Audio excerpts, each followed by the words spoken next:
All right, y'all. Today we're going to talk about why you never want to put more than 50% of your money into an annuity. I'm also going to give you the numbers for if you invest $250,000 into a fixed index annuity with an income rider for a man who is 59, wife is 60, how much will you get 5 years later? But first, we wanted to start talking about why should you only put up to 50% of your total money into an income annuity? Because when you put money into an income annuity, it does help you out because it gives you a paycheck for life. And that will start coming to you and it will not ever stop. So that is a beautiful thing. But you don't want to put all of your money in it because that'll tie up all of your money. You need other money to pay for other things. So you don't want to put more than 50% of your money into income annuity, but then the other half, you put 25% in cash, which would be a checking or money market. And then the other 25% would go into growth. So you can put it into the stock market or you can put it into a CD, but that would be money that you would earmark for it to keep growing. Some people are like, I don't want to put my money in an annuity and get income because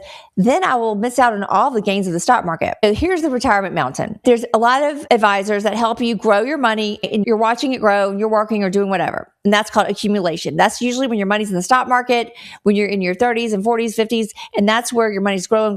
Then when some people get to retirement, they're ready to start drawing down their retirement. They're not ready to keep it growing forever and ever. Amen. They're like, okay, I want to draw some down, and they see the value in that. And so that's where I help people is on this side of the mountain. People that want to start drawing their money down instead of keeping it invested in the market and just watching it. Whenever someone is in their 30s, if you think back, when you're in your 30s, you don't have a lot of savings because you're buying a house and a car, all that, but their foundation is their income.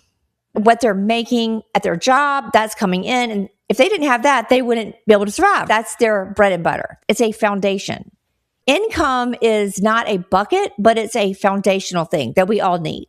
And that's important throughout your whole working years. Even in retirement, it's your foundation. But then as people are approaching retirement, they have had a lot of income from their employer. They are used to getting a lot of money every month. And Social Security is the only guaranteed income stream that a lot of people have.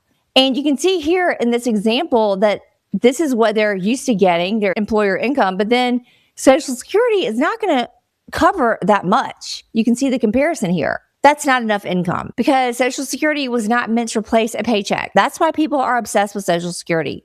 They're obsessed with it. It is such a big deal because it's important to them because they know that it's a paycheck that's coming to them every month that they're not going to ever outlive. And so it's scary for them to think about, it might be reduced or it's hard to even wrap your arms around it. Looking right there, that guy only has Social Security. There's a lot of people out there getting close to retirement and they're trying just to live on Social Security. Well, somebody's like 60 years old and they try to just have Social Security. You can see right here that that's not very much income. Their foundational income is not a lot. It's like when you're in your working years and you have that foundation of income, it's not a bucket. It's just that's what your bread and butter is. So here's an example of something I see a lot. They'll have a lot of money in their savings and then they'll have money in cash, but they don't really know how much to take out of their savings. It's hard to know how much you can take out before it runs out. And so a lot of people keep it like that, but then they underlive in retirement because they're scared to run out of money. And a lot of them do underlive. But then there's others that overspend and actually run out of money. And we don't want that to happen either. So we have to find a happy medium somewhere. So you can see here, if he were to put some money into an income annuity, he has a much bigger foundation than he did before he put it into the annuity because Social Security is now not the only income. He now has annuity income, and taking some out of the savings, putting it into an income product will just help him have an income floor. So if you want to think about this, let's say somebody has $500,000 total, but if they put $250,000 into an income annuity, that's half of their money. And then they split the other money, the other $250,000. They put $125,000 into cash for an emergency, and then another $125,000 will go into growth. And so what I want to do is explain. In retirement, you need to have an emergency fund. That's really important. And I know there's a lot of people out there that want that money to keep growing and growing. But I think it's fine to put it in just a money market or a checking, 25% of your money. So that'll be $125,000 just in cash. And then another $125,000, you could have that growing. If you want to have it in the stock market, that's fine. Or if you want to have it in a CD, whatever your comfort level is. A CD is no risk. The stock market That'll keep your money growing. But if it drops, at least you won't be risking all of your money, because there are people out there that have all their money in the stock market. They don't have an income annuity and they're just kind of winging it. And when the market drops, it'll come down a lot. But if you don't have as much of your money in the stock market, then that's easier.